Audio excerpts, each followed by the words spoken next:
Hi guys, welcome back to my channel, The Wealthy Mindset. It's yours truly, Money Making Mitch. And as usual, guys, this is not financial advice. Please do your own due diligence and research. There are some things that just came about that you need to know in order to give you more conviction. For those who don't have conviction, that is. William Lee, the CEO of NEO, said the deposit volume of the all-new NES8, the deposit volume for the new Neo ES8 in just a couple of days, is already equivalent to all of Onvo's L90s in several weeks. Boom! I told you guys the short days are numbered. They're done. So I'll say it again. William Lee, and this is Arthur Shen is reporting on this. He said the deposit volume of the all-new Neo ES8 in just days, is already equivalent to Onvo L90s in several weeks. How do you guys like them apples? And he also had a lot more to say, the CEO. He said, and remember guys, the ES8 is going to bring in way better margins than the Onvo L90. At tonight's user communication session, William Lee explained why NEO adjusted prices and introduced the RMB 6,000 renewal voucher. After the new ES8 was positioned, it naturally became the anchor model. If prices for the 5566 lineup stayed unchanged, the EC6 with a 100 kilowatt pack would end up almost overlapping with the new ES8. That doesn't make sense. So we had to fix it. Otherwise, people wouldn't understand what NEO is doing. It makes perfect sense. Yes, cutting prices does bring some loss, but it's not as big as many think, since we also rolled back free battery swap vouchers and interest-free financing. When you calculate the actual cost of ownership, including BAS, the difference isn't dramatic. The RMB 6,000 renewal voucher is simply a goodwill gesture. It can be used as a discount when a customer buys another NEO vehicle. It's not meant as direct compensation because the situation is more complex than it seems.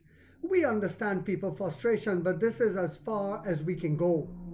Some said giving such vouchers was stupid and nasty. Stupid because new buyers can't use them right away. Nasty because it feels unfair to existing owners.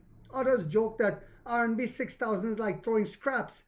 But in reality, these vouchers will cost us around 600 million in gross margin over the next few years. They won't change past or current earnings, but they will weigh on future profits. That's something we need to keep an eye on. But with the volume ramp up, that will be equated, so to speak. As a listed company, rewriting financials would be catastrophic. We've run the math. If we had started issuing such vouchers last year, the 5-year cost would have reached RMB 1.2 billion. That's simply unsustainable. NEO's cars aren't cheap, so why isn't the margin higher? One reason is that all those bundle purchases benefit add complexity, and we still need to deliver them, such as loyalty points. Since last year, my own standard, he said, had been clear: run NEO well and make sure it survives.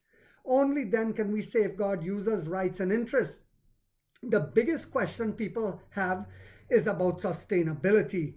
We've always said spending is investment in research and development.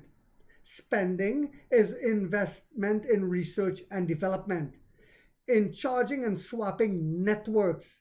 But at some point, company has to turn profitable in China.